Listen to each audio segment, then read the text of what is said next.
There are many things that differentiate human beings from other species, but the one thing that probably differentiates humans even from our closest relatives in the animal kingdom in a really big way is the notion that humans are collective learners. Collective learners. And to understand that, let's think about how even our closest relative in the animal kingdom, the chimpanzee, might communicate. So you might have one chimpanzee, and over the course of his or her lifetime, they are able to learn a bunch of cool experiences, and they're even able to learn to use tools, manipulate tools, and who knows, maybe even make tools, maybe even get a twig someplace and take off the leaves and then use that to go get ants out of a hole or whatever else. So they're able to learn all of this stuff over a lifetime. Now, unfortunate for chimpanzees, well, what is fortunate for chimpanzees is they do teach some of these things that they've learned to other members of their group, often their offspring. But what's unfortunate for chimpanzees is they don't have a great way to communicate with each other. So for most chimpanzees, the way that they're able to teach is essentially by kind of showing, not showing and telling, just showing. And so because this is such a unprecise or not exact and such an inefficient way of communication, they're really all of the nuances of what this chimpanzee might be able to accumulate over his or her lifetime aren't able to be conveyed to the next generation or to the other chimpanzees around. So you have tremendous energy loss. And in particular, all that can be conveyed are maybe the specific movements or what you might be able to kind of observe in the present. All of the other things that maybe the chimpanzee is learning about the times of year where this is appropriate. And maybe they can convey some of that by showing them at the right times of year. But other nuanced aspects of it or particular ways to hold something or twist something can only be shown. It can't be described in a very precise way. So you have all of this loss of experience, this loss of information. And then over the course of these animals' life, they may be able to learn the same amount again. They're able to learn maybe the same amount again. But then when they need to communicate it, they have the exact same problem. It's hard to communicate it with what they have at their disposal, which is really just showing the other chimpanzees what they've done. And so once again, you have a loss of information.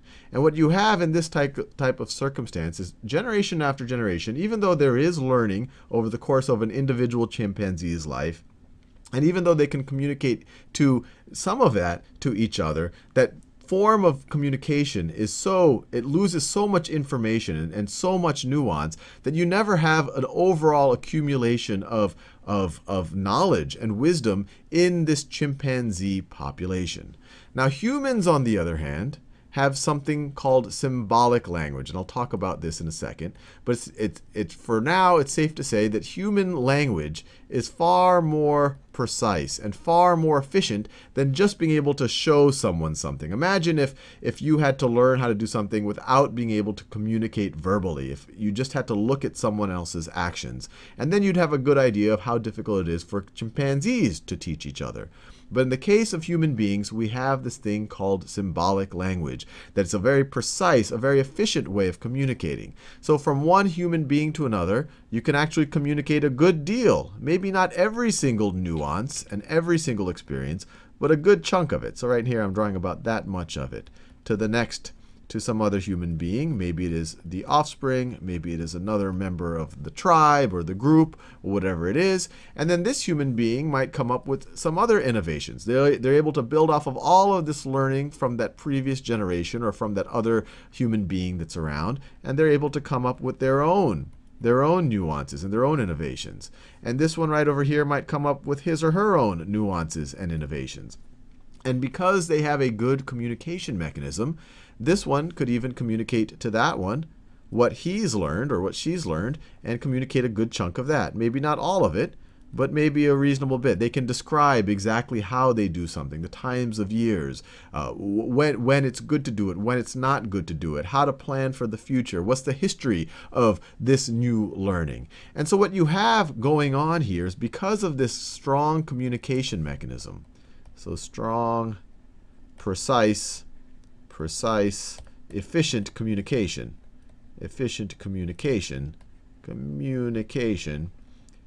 what you have is a human group, or eventually a human civilization, is able to have a collective memory. is able to have a collective memory. In the case of the chimpanzees, every generation, every chimpanzee is having to relearn the things that the other chimpanzees might have already done in previous generations. They're not able to really move forward or build on those in significant ways. In humans, as information is learned and experience gained, a good bit of that is able to be passed on to other humans. And so this might be passed on. So all of this might be passed on, or a good chunk of this could be passed on to the next generation. And I'm not even talking about written language yet. This could still just be oral communication, which is still a very strong, precise, efficient means of communication. Written communication takes it to another level. But then this person over here, maybe she comes up with other innovations. And at some point you might say, well, look, if everyone keeps having innovations and they keep learning what everyone learned in previous generations, maybe this will tap out the total amount of memory that a human being even has. And there's actually a case that maybe this is one of the reasons why humans even have larger memories, because there is all of this collective knowledge to gain from one generation to another, or from one human being to another. But there are some limits to this, and this is the other element where this collective aspect of collective memory and collective learning becomes really powerful. A human being, because of the strong communication mechanism, is not just limited to the knowledge and the experience in their memory.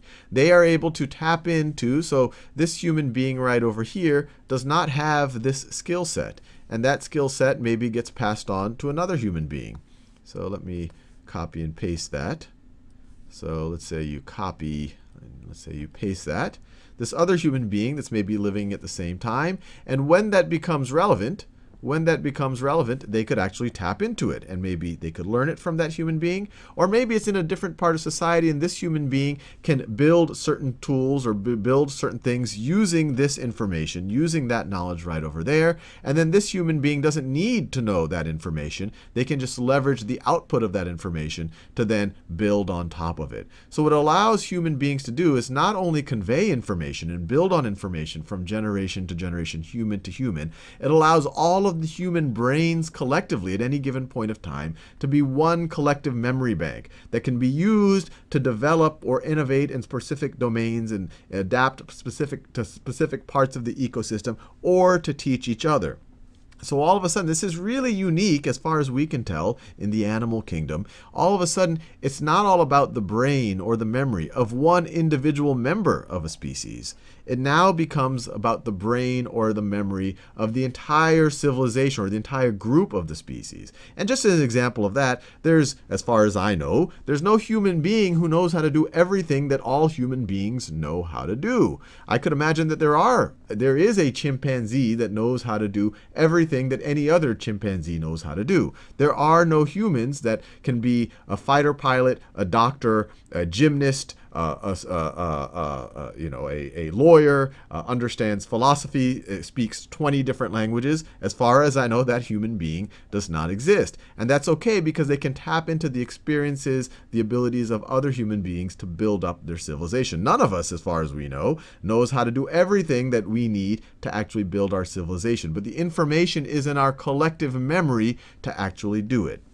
Now, the next thing you might say is, okay, I started with this premise that we have a strong, precise, efficient means of communication and that other animals don't. But don't other animals actually have some form of language? So, for example, for example, even monkeys, wouldn't they screech when they are in danger? That's a form of communication, maybe a form of language. Maybe certain animals, birds, monkeys, maybe they have a song that they sing that could convey certain things. Maybe it's when they are looking for a mate. Isn't that a form of communication? And these are a form of communication and a form of language, but these don't really come in play in terms of the teaching learning. You don't see one chimpanzee making screeching sounds or learning sounds. They might do a little bit just to warn, maybe as a warning, but there's no deep nuance or deep precision that's being able to convey by these one-off sounds or even one-off gestures. And what's particularly powerful about human language is that it is a symbolic language.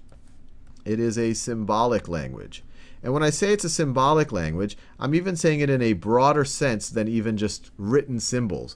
I'm talking about even the sounds themselves as. So let's go to a time where we did not even have writings. And when we talk about symbolic languages, let's think about a non-symbolic language. So in a non-symbolic language, you might have some sound, let's call it sound 1, and it has some meaning. Let's call it meaning 1.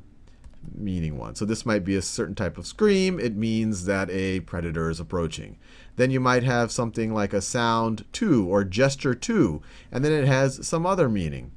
It has meaning 2. It might be a certain type of song, which means that I am in the mood to reproduce or whatever else. You might have gesture 3. Gesture 3 that has some direct meaning. It might mean that I have found food or something like that. So meaning 3.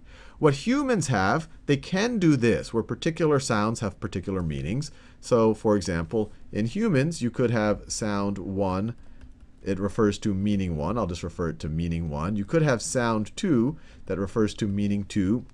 You could have sound 3 that refers to meaning 3. So these are just direct representations. But what is really powerful about symbolic languages is that these oral symbols can be combined according to set rules or grammars to have an infinite number of meanings. So this is what really makes human language transcend other languages and really makes it this robust, precise communication mechanism, is you could have combinations. Sound 1, sound 2, sound 3 will now have another meaning, meaning 4. Then you can maybe have a combination where you have sound 3, sound 1, and sound 2 might have meaning 5. And if you have tens of thousands of sounds, and really our oral words are those sounds in a given language, then all of a sudden you can have infinite meanings by putting them in different combinations. And if you think this is a little bit abstract, imagine that sound 1 is the sound me saying the word dog. And I'm not even going to write it down because I want to imagine a world even before written communication. So sound 1 is the sound dog.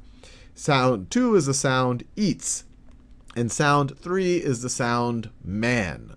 So literally, sound 1, if you heard dog, you'd think, okay, I'd visualize a dog of some type. And even there, you'd have some visualization of a dog, and we all have one maybe.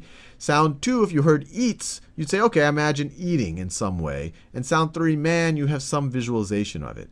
And if it was a non-symbolic language, that's all you could get out of those 3 sounds.